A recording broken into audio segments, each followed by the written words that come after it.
না স্যার, এটা মরবো মানুষ, তারপরে যাইতো না তেল শেষ না বন্ধু তখন যাইতো না। এখানে মানুষ মারা যাবে, তেল ছাড়া যাবে না। 100 টাকা করে দিতে হবে, 100 টাকা করে দিতে হবে। আপনাদের আমরা তেল নাই, আমরা চলে যাবো, আমরা রিডিং বুঝি স্যার, আমরা রিডিং দেখছি, টাকা তাহলে আমরা রিডিং বুঝি স্যার, একবার বুঝি না বুঝো না।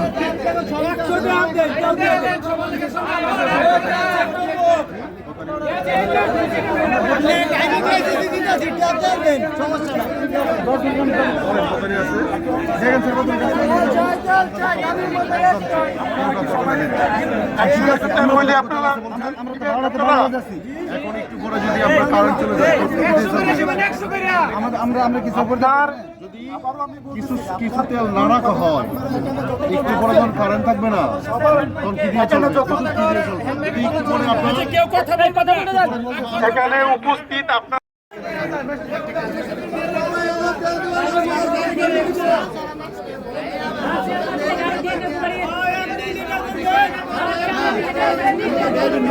আচ্ছা শুনেন শুনেন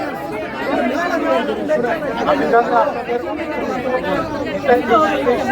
আপনাদের আপনারা বোঝার চেষ্টা করেন।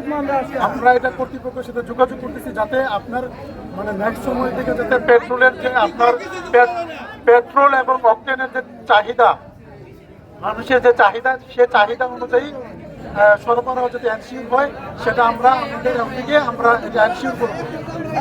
বুঝতে পারছেন?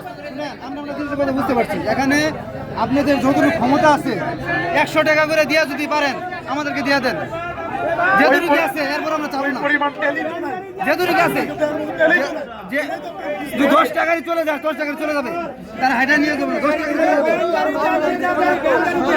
হ্যাঁ, আমরা রেডি দেখে দেন, আমার তো ধরো 100 টাকা করে তেল দিয়ে দেন। হ্যালো, আপনাদেরকে এত বোঝার চেষ্টা করতেছেন না কেন? 100 টাকা করে দিয়ে দেন স্যার। কিভাবে দিবে? আপনাদের মানে চাহিদা অনুযায়ী তো আমাদের সাপ্লাই তো নাই, এটা তো বুঝতে হবে বাবা। স্যার 10 টাকায় যাবে তো, কিভাবে দিবে রে বাবা? যদি শেষ হয়ে যায় আমরা নিব না, শেষ হয়ে গেলে নিব না, শেষ হয়ে গেলে নিব না। আপনার চাহিদা অনুযায়ী সাপ্লাই নাই বললেই চলে। আপনার যে পর্যন্ত আছে ওই পর্যন্ত দিয়ে দেন, মানুষ সাপ্লাই নাই বললেই চলে। যারা সিরিয়ালে আছে স্যার এদেরকে দিতে হবে স্যার, 100 টাকা করে দিয়ে দেন, আপনি আবার টাকা করে দিতে হবে স্যার। আপনার পুরোপুরি